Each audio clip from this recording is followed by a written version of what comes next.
shared screen ready. All right.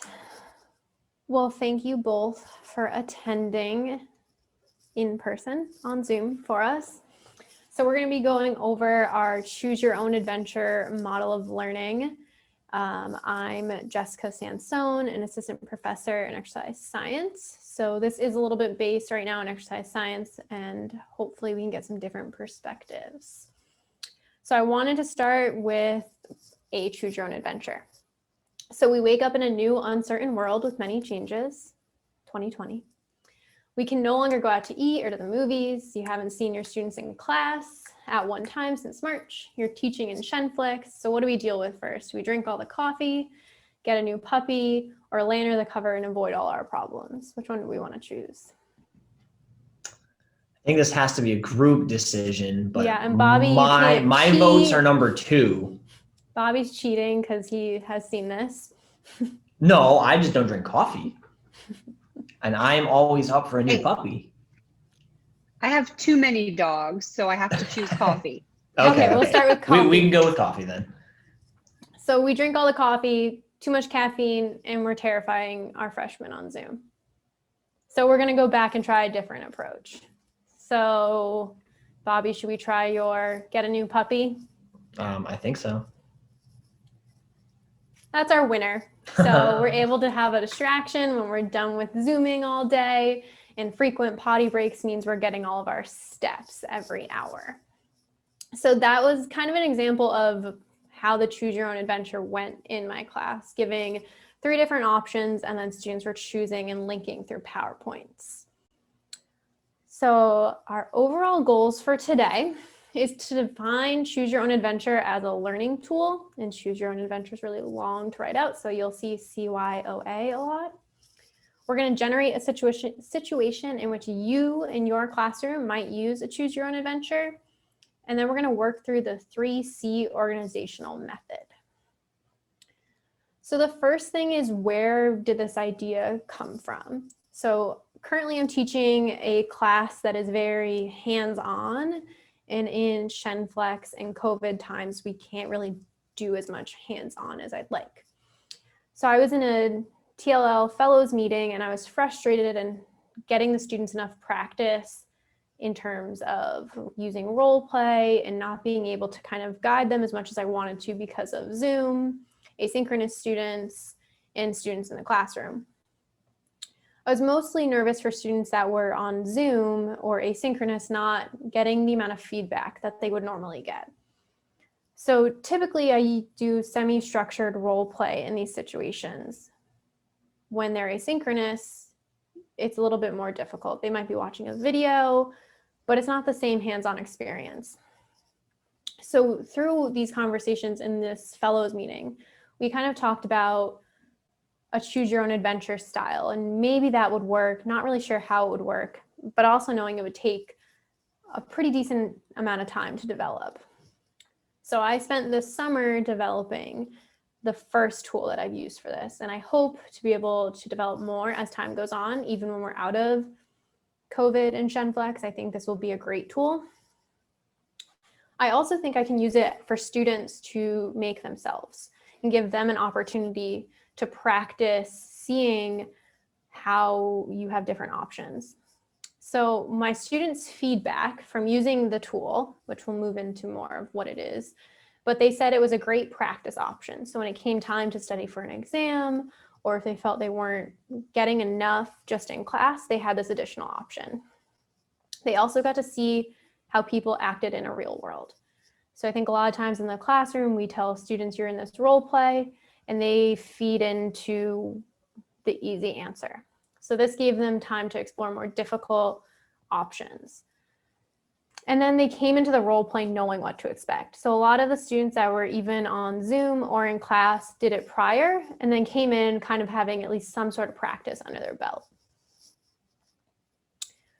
So Choose Your Own Adventure was started in the late 70s. The Cave of Time was the first Choose Your Own Adventure book, and it had 40 possible endings. And having generated my own Choose Your Own Adventure, I can't imagine how long that took to write. So it generally was developed to entertain kids and help them learn to read.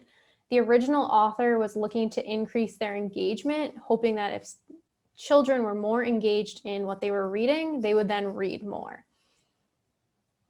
And the author was told she was trying to change the way that kids were reading. So in this sense, in generating this as a new learning tool, we can look to change the way that students are learning by incorporating similar experiences as Choose Your Own Adventure did for kids that were reading. They can now be more involved and hopefully learn more and be more active participants. So some questions to ask yourself as you're developing your Choose Your Own Adventure is, first, do you want your students to play or do you want them to create?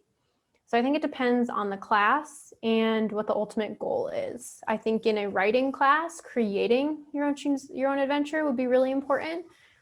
In my classes in exercise science, it's a little bit more of playing. Where can you use the opportunity? So not every class is going to have the opportunity for a Choose Your Own Adventure or every unit. And then I think currently, how can we use this to be impactful for our students? Can it replace learning opportunities that COVID has kind of taken away? So for us in exercise science, not being able to do as much hands-on testing in a lab setting or in the classroom setting, this tool has allowed me to be able to generate more critical thinking opportunities for these students. So from a pedagogical standpoint, it's based in scenario-based learning. So we're going to go a little bit into that because it helps us generate experiences early and more often.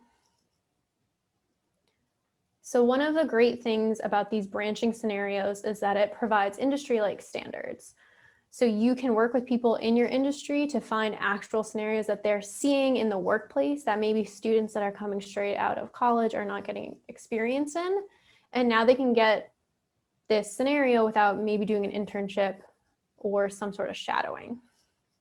When I was generating my first Choose Your Own Adventure, I was working on interviewing skills when you're taking a new client in for training.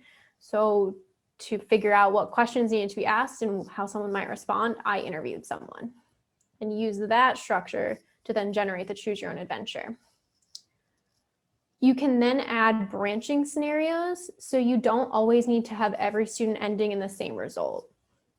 And that was something that was really interesting when we came to class and started talking about what you did in your Choose Your Own Adventure. Students were saying, well, I found that they could do this or they couldn't do this. And when we looked at how they answered questions, we saw that they were coming up with different roadmaps. So you can branch as many times as you like.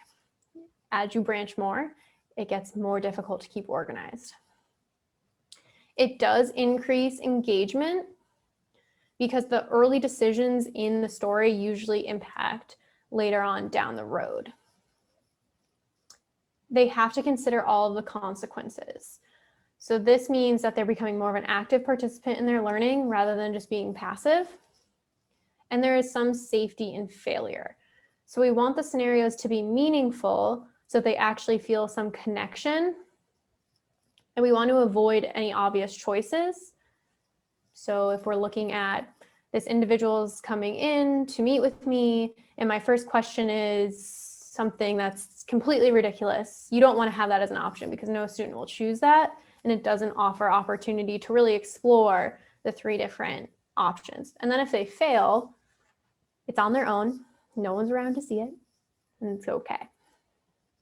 So some general tips and tricks is we want to generate relatable characters and situations, and we want to give the opportunity to see people they may not see in the classroom setting. So different populations and different perspectives.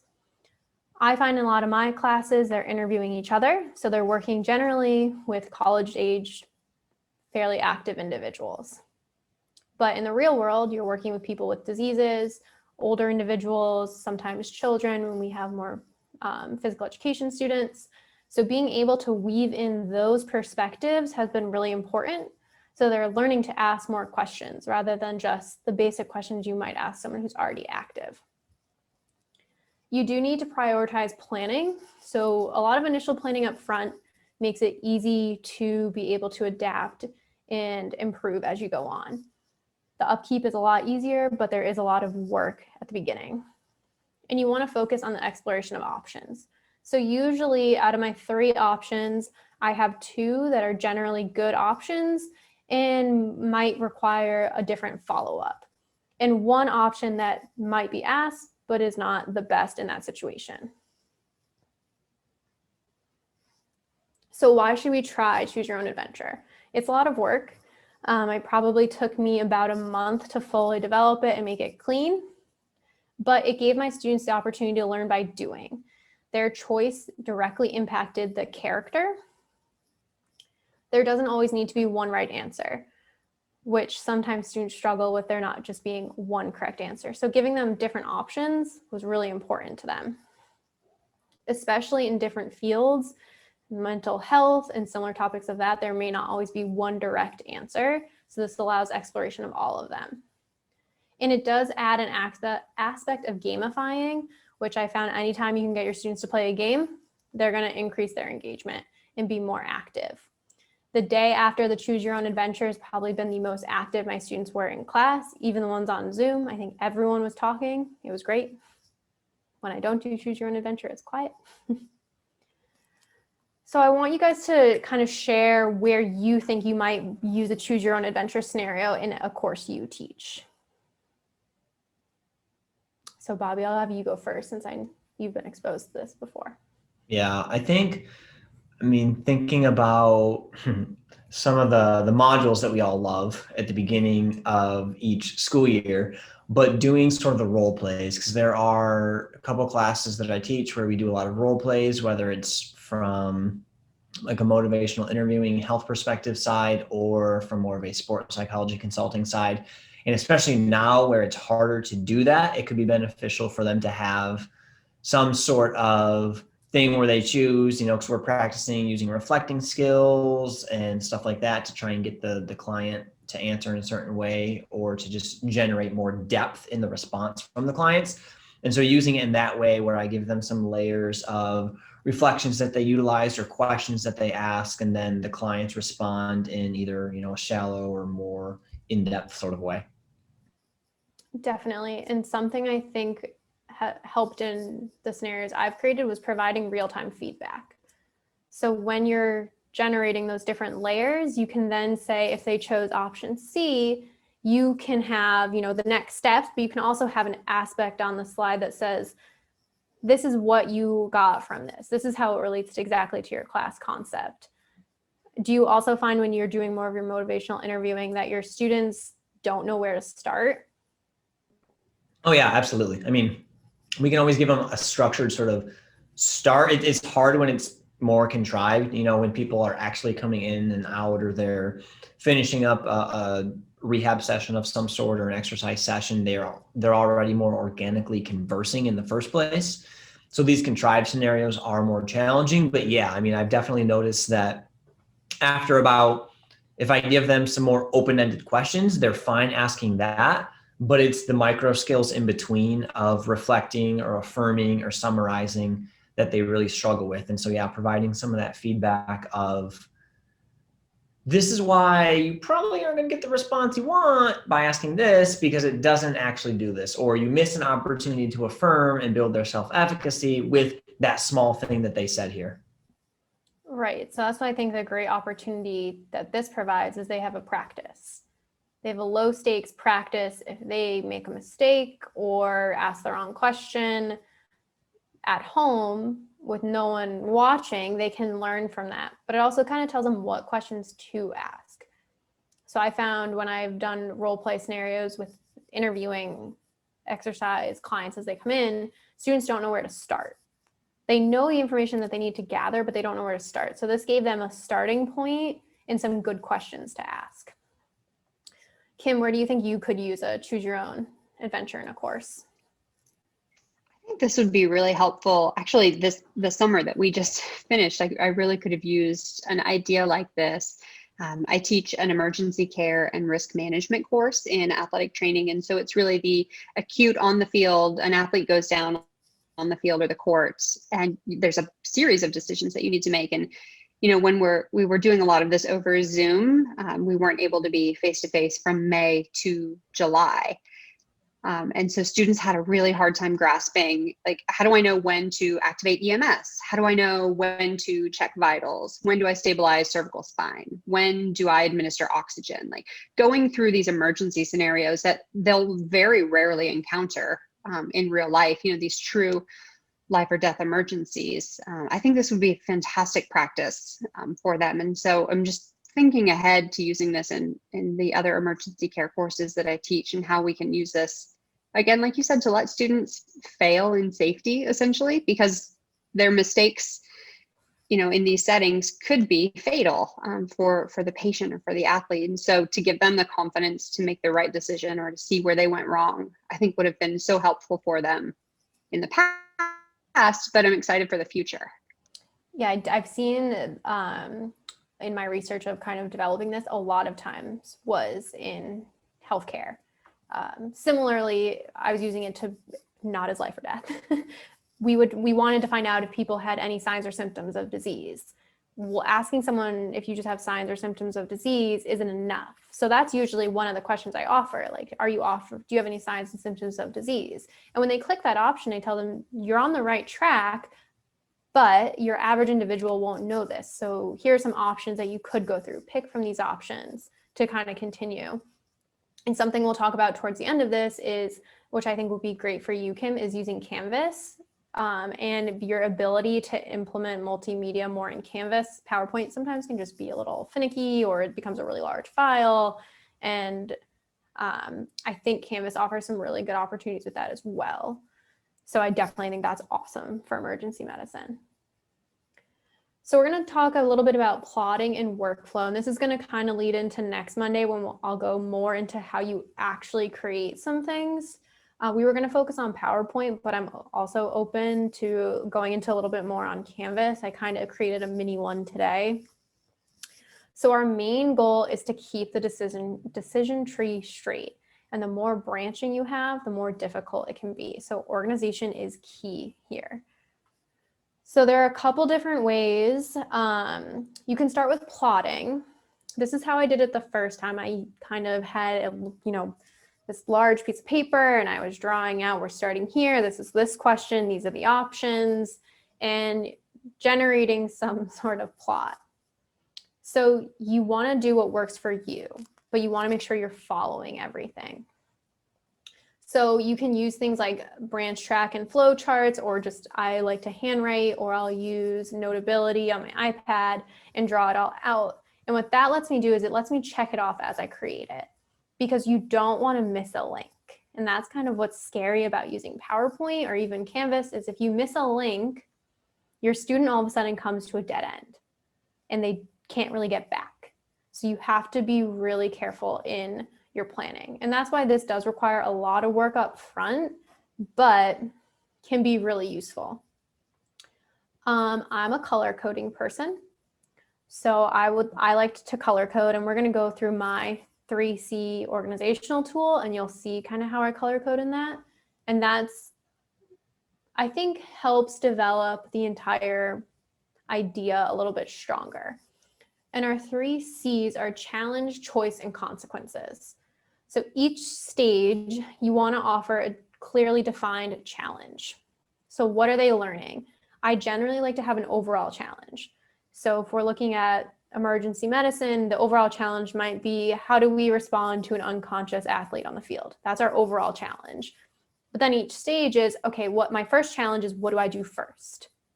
And then as you go, your challenges develop based off your choices and then their consequences. So the aim is largely to have our audience learn about the decisions, making them, and then seeing the direct consequence. And sometimes those consequences might be harsh. In the case of emergency medicine, they could be fatal. In the case of mental health practices, it could be worsening their condition. In the case of mine with finding diseases and signs and symptoms, they could miss something that could lead to an adverse event. But it gives them a level of support. So you made this mistake now, and you were able to learn from it in a really safe environment. So ultimately our story and then their decisions are going to drive the learning. So their process through it might be different every time. So starting with the challenge, it's going to set the tone of the scenario and initializes the problem. So you have an overall challenge. So an example would be, how do you interview a new training client is my overall challenge. The initial challenge is, how do you determine their training level?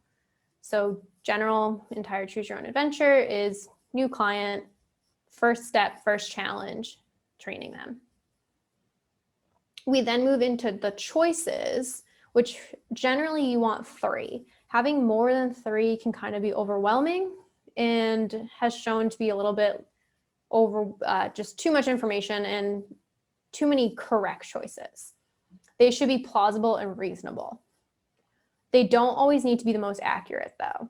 So that's where you can add that feedback in of, this is the right track, but you can improve this performance by doing this or going back and choosing a different option. So sometimes I'll do that of, I gave the example of, do you have any signs and symptoms of disease? When they click on that link and it sends them to the next aspect, it basically tells them, you're on the right track, this is great, but in a real world situation, you're probably not going to get the information you want. So go back and choose a different option. It tells them you're on the right page, but let's see what we can do to improve this. And I found when we do role play too, if you're doing it in groups, it's really hard to get to every group and catch those mistakes, right? If you're in a class of 20 and they're paired up, you can't possibly make it to every 10 groups to catch that mistake. So this gives you that opportunity to give them that feedback without having to be with everyone all the time. So once they're reasonable, they should provide a certain level of information. And generally I pick 3. So if we look at the 3 here, the example of my choice being, do you work out 3 days per week for 30 minutes? Tell me about your current exercise regimen, or how long have you been exercising? And then these ultimately lead to the consequences. So where is that choice going to take us? And again, these should be believable. You don't want to ask, do you work out 3 days a week? And your consequence be, they have a heart attack in front of you. That's not reasonable. It's probably never going to happen. They can be positive or negative. And I think in certain cases, it's okay for them to be negative, especially if they do make a mistake, like if they forget to call EMS, or they don't stabilize the cervical spine, or they talk very negatively in a mental health coaching practice. But ultimately, the consequence kind of leads them further down their path. So we can start with, maybe they only get a little bit of information and they learn that, okay, that question didn't get me everything I wanted. That's okay, like I can move on from here, but I know in the future, maybe I want to be more direct. So when I look at my consequences, for the first one, they tell you yes, but you don't really realize that they're deconditioned because you gave them all the information. And if you give them all the information, they might just say yes. Then they start telling, if you just ask what their current is, you might get a little bit more information, but it also might require you to ask some more questions. Same thing with the third option. So in this case, all 3 choices are generally on the right track, but with different levels of detail. You can continue to generate the choices in each branch. So basically each consequence can then become a new challenge. This is where the branching can get kind of hard to follow. And we're going to go over, I have a link to a Google page with this information for you. But each consequence becomes a new challenge and you move on and on and on until you ultimately get to the end, which hopefully is a positive. If not, they've been given the opportunity to course correct. And that's where sometimes you'll see this presented with a 4th C of correction. So a lot of mine, when they are on the right track, but they're not getting all the information, I will give that direct feedback, and then they have the back button. And this actually helps strengthen retention because they're learning to correct without having some sort of failure or embarrassment. So let me send you the link to, I will put it in the chat,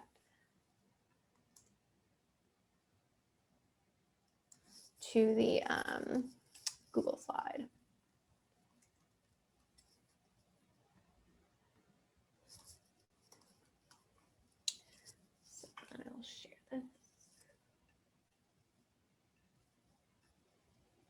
So this is an example of kind of the plotting tool using a chart rather than using a table rather than a flow chart. And this is where my color coding comes in. So I do have a blank one down here if you wanted to copy and paste and kind of practice. We are going to kind of go through one challenge, choice, and consequence for your classes to kind of understand and give more examples. But basically you have your overall challenge, then you have the initial challenge. And what's nice with the initial challenge is it gives them a starting point. And this is where I found if I present my students in, you're going to role play. One person has the client information, the other one's the exercise professional. And I say, you're interviewing them about their pre-activity questionnaire, trying to find out more about them. They don't know where to start other than niceties and hi, who are you? Tell me a little bit about yourself. And once they get to those basic questions, then they're like, I don't know what to ask. So this gives them options to ask. And I will say I generally kind of skip over those niceties in the choose your own adventure. So the initial challenge, then we had 3 choices and then the consequences for those choices. In this case, when you had, do you consider yourself to be active? This is where I would give the information of, that's not quite enough information. You're on the right track, but go back and try a different approach. So then that limits them to these 2 choices. They know that this third choice, while on the right path, is not the best option. So then if they look at choice A and B, they have the 2 consequences. And then each of those consequences would then become a new challenge with their 3 choices and their 3 consequences. So this is where I would color code to say, as I'm making this, knowing that this is the beginning and it breaks down into these, and then these follow up, and each of these becomes a new link. So Kim, your initial, let's go with that EMS example. So what the overall challenge would be, an athlete goes down on a field probably? Yeah, I think that would be fine. Just, unknown cause, athlete goes down on the field. So what would be the initial challenge that you might suggest? So I think the initial challenge, and I want to make sure, so I think our overall challenge is, right, how do you respond to this situation really generally? So the initial challenge then, what I want the students to do is wait for permission from an official to run on the field and then to start speaking with the patient. But I'm not sure how to phrase that as far as like a written question? Initial challenge. So something that I think would be really interesting in your case is you don't always, so I'm going to go over this in a couple of slides, but it doesn't always have to be words. Maybe you have a video. Maybe you can either find a video, or in exercise science, we've been very into creating our own videos this semester. Maybe you take that and you have a mock situation where you have someone as a fake ref and a fake athlete, and you just present it. And then the options are, what do you do? So choice 1, I wait for the official to tell me to come out. Option B, I run out. Option C, I do nothing. I would assume that would not be the right choice. Does that make sense? It does, yeah. So I think I needed that help phrasing this into actions rather than questions. That makes it perfectly clear. And I think in your sense, it would be more actions. And there will be times where it would be more actions. Mm-hmm. So then each of those choices, could you come up with like a consequence for them? And consequences aren't bad. It's just the outcome, really.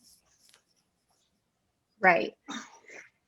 Yeah. So maybe for, I guess, choice 1A, ref waves you out on the field, you go assess the patient and you learn, maybe, they're like, hey, are you okay? Like, no, my heart's racing, right? So that might be one kind of choice and consequence.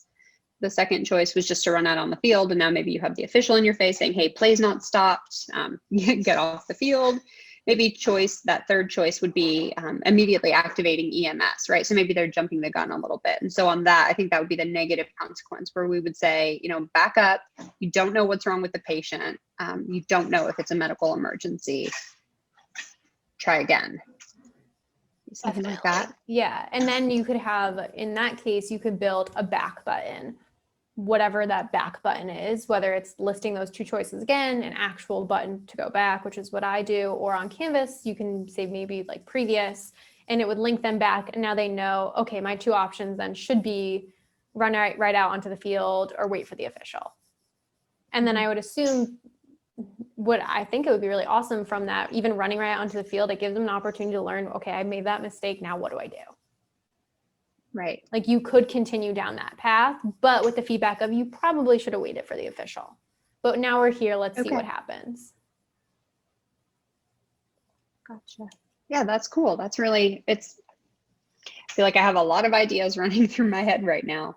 We can make this work. It can be a little overwhelming to start.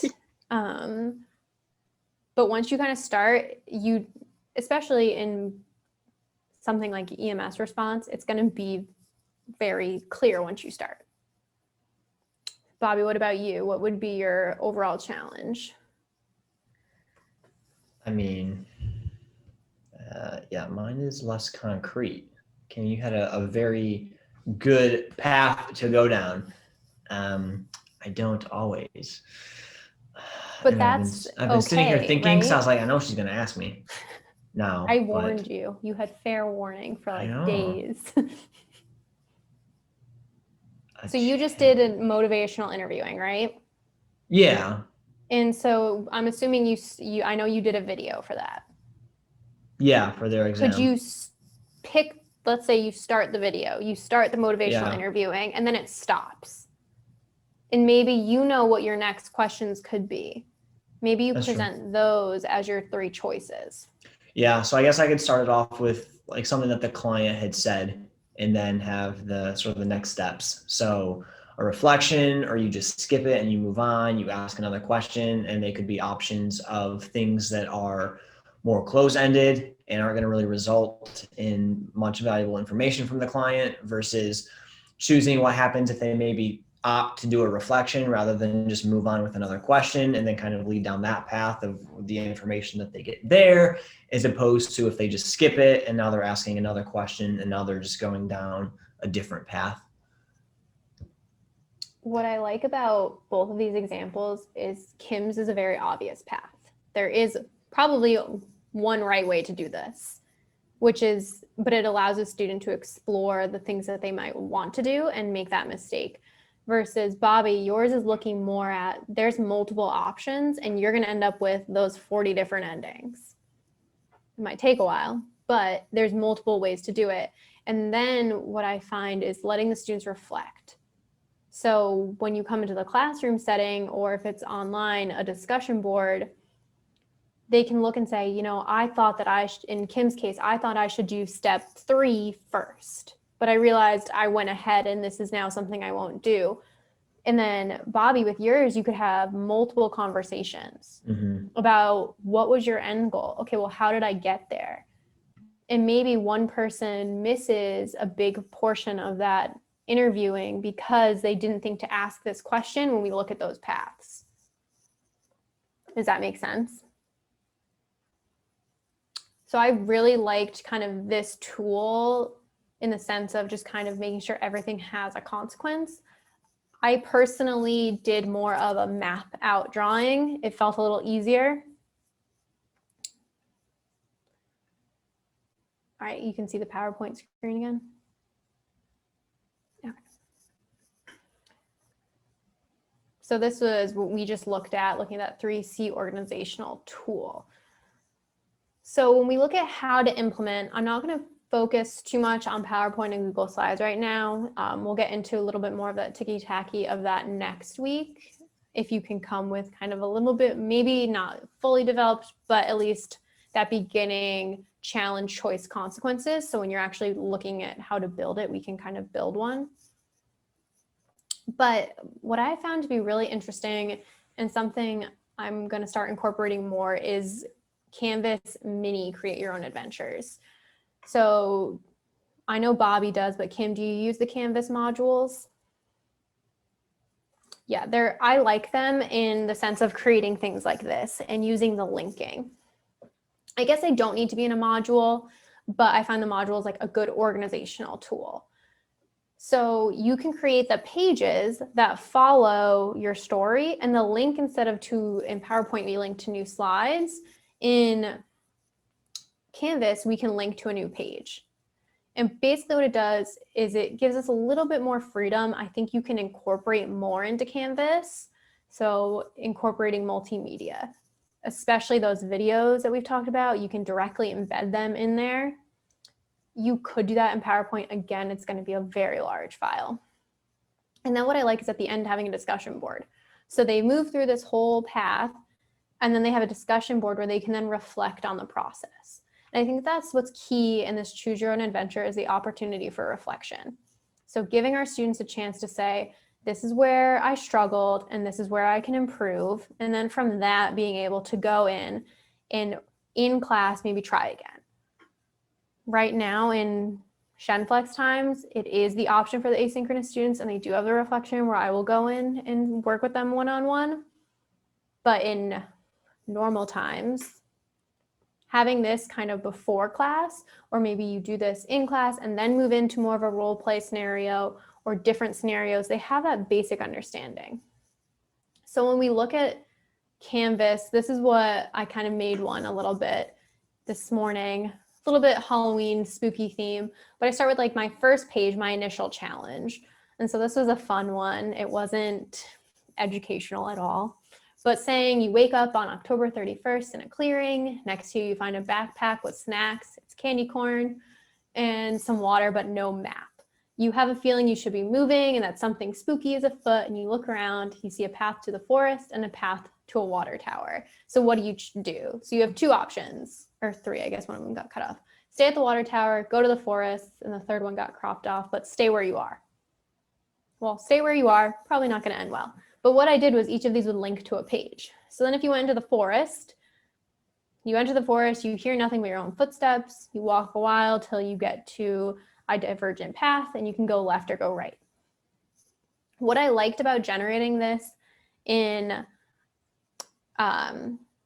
Canvas was, if you have a general path, you don't need to add all this information in right away. You can kind of create your little organizational tool right in the module. So I used the indent feature. So when I went and knew I was going to do to the forest, you did one indentation, go left, go right. Those were my two choices.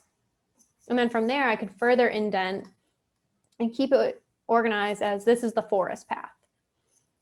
They're moving through the forest. What's going to happen in each section? Stay where you are can have its own information underneath it. And you can kind of keep it fairly organized. And you can also check to make sure that the links all work through that tool that's like the link, I can't think of what it's called, link verification. And that was what's nice on Canvas, is I did find it to be a little easier to say, knowing if I'm looking at my flow chart or my organizational tool, these are all the choices. I can give them all a page because they'll lead to a further consequence or choice, and then build it and then go back in and add that detail. So do you guys have any questions for me so far, either in what you could do in your class or just in general? I can talk more about how I utilized it.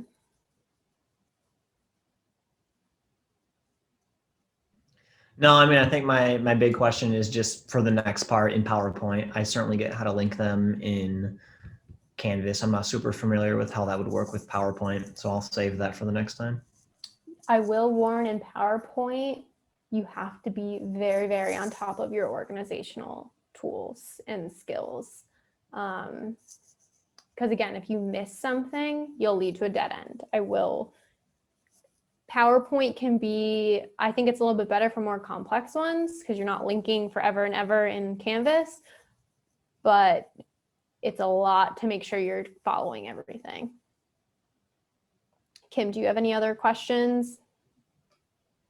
No, I think I feel like Canvas would work best for me and for my students. So I was glad to see this set up. Yeah, and I can definitely go a little bit more in depth into Canvas next week. I don't have a problem doing that. I can do like half PowerPoint, half Canvas. I definitely think if you want to use multimedia, like we said, and staging that would be really interesting. I like that as an option in Canvas more than in PowerPoint. Any other thoughts, comments? We're going to end a little early with only the two of you providing examples today. So Jessica, I'm just thinking a little bit ahead to next week, right? So coming with an idea, Mm-hmm. do you think it would be, how do I want to ask this? Like most useful just to come in with the idea, or should I try to sketch out a flow chart that I can start building in Canvas? Like, what do you think is the best use of my time preparing for next Monday? Based on the fact that it seems like you guys like Bobby wants to do PowerPoint and you want to do more Canvas, I think it would be interesting if I could kind of help you build it. So showing you on my screen what I'm doing. So maybe not go super far, but maybe give me like half, like a quarter of the path. So go through like at least one initial challenge and taking one of those consequences and building it through. And that way we can kind of go in and I can show you how exactly to build it with what you're looking at. And then in Canvas, I can always send you that like module as well, so you have access to it. And then Bobby, is that okay for you to do? I'll let Kim take the lead on that. Well, I have one built in PowerPoint, so I can show in PowerPoint how it's done as well. All right, so next week, Monday, 11 o'clock. Unless we have any other questions about Choose Your Own Adventure. The students seem to really like it. No, thanks. You're welcome. Jessica, I'm thinking about just two more questions, and Sure. Sorry. No, you're fine. I also know Bobby So has to teach at noon, so I told him I'd end a little early for him. Gotcha. Perfect. Yeah, Bobby, I don't think these questions will benefit you, so feel free to duck out. So just thinking about some of my colleagues, I think I have two colleagues that would really love to learn more about this. Mm-hmm. If I can prep them with a little bit of basic information, So do you think? This is recorded and TLL is going to put it up on their YouTube page. So Perfect. Yes. Yeah. And they could come next week if they would want. really benefit. And the next one will be recorded as well.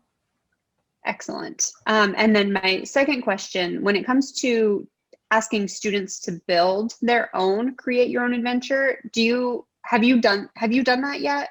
Having students create? I can't remember. I haven't. Okay. What I'm thinking would be for like honors students, when we do honors sections of our courses, it could be interesting for them to have to build it because it's another level up. My fear, I guess, I teach it in one of our 400 level courses. I've been utilizing it. So I think maybe if you have kind of the upper level students making one for like the lower level students could be an interesting task. And I also think it shows like what they're doing. I like that idea. I definitely think it has a place. I haven't found its place in my courses yet. I teach our exercise physiology class where it doesn't really relate as much, but then I teach our testing and prescription class where it is super important. So I think it kind of just depends on what you're teaching. But I do think if you had, say, your students make one about even that emergency management, it could be really interesting to see what they think are options. And that's what I kind of like of like, okay, this is what I think, but I find sometimes my students make choices and I don't know where they got them. Yes. And it gives you that. And then you can still give them feedback too. on the whole project and then it's created for you, which is kind of nice. Or even if they just create flow charts. That makes a lot of sense. I'm thinking about some of our second year graduate students creating these for other classmates, right? Like each person creates one with a different scenario, or for having our second year students create them for the first year students to give them, that extra experience. I asked because I was curious how difficult it is to teach a student to do this, or how quickly they catch on. But if you haven't done it, you don't have to answer that question. I was just kind of thinking ahead and like. I think the mapping of it, they can understand. I don't know. I never know. Sometimes they're so much better with technology than we are. And there are like options online. Like I looked into it, like there are apps you can get that will build it for you once you enter the information. I think you might, especially if you want to do it in Canvas, unless they're like a core, what they have to be like a course designer or a teacher or TA maybe to be able to build it in Canvas. I think teaching them to build it in Canvas is probably easier than PowerPoint. Yeah, I'm thinking back to Jeopardy PowerPoint files that I used to work on in some of my volunteer professional organization, and just knowing how fickle PowerPoint can be. I cannot picture myself doing this in PowerPoint. That's but where I perhaps the initially students did for it. something small could do that. Yeah, I initially did it in PowerPoint. But after messing around and like I have one of those Canvas toolboxes or sandbox today, and I was messing around with it in there, and I'm kind of liking how it goes in there. I think I'm leaning a little bit more towards that. I think you can incorporate a lot of other things. Like I like the idea of having a video in certain situations, like in other ways I can use this. It would be really interesting to be like, this is what happened. What do you do? So I think there's a lot of opportunity there. Definitely. Well, thank you so much. This was really valuable, and I'm looking forward to next week. Me too. I'm excited to work on building them. That's the fun part. Well, if you have any questions as you're going, you can feel free to email me. My email is jsudoc. I just got married last weekend, so name change is new. Congratulations. Thank you. So if you have any questions, feel free to email me, and I'm more than happy to help. Sounds good. Thank you so much, Jessica. You're welcome. See you next week. Bye. Bye.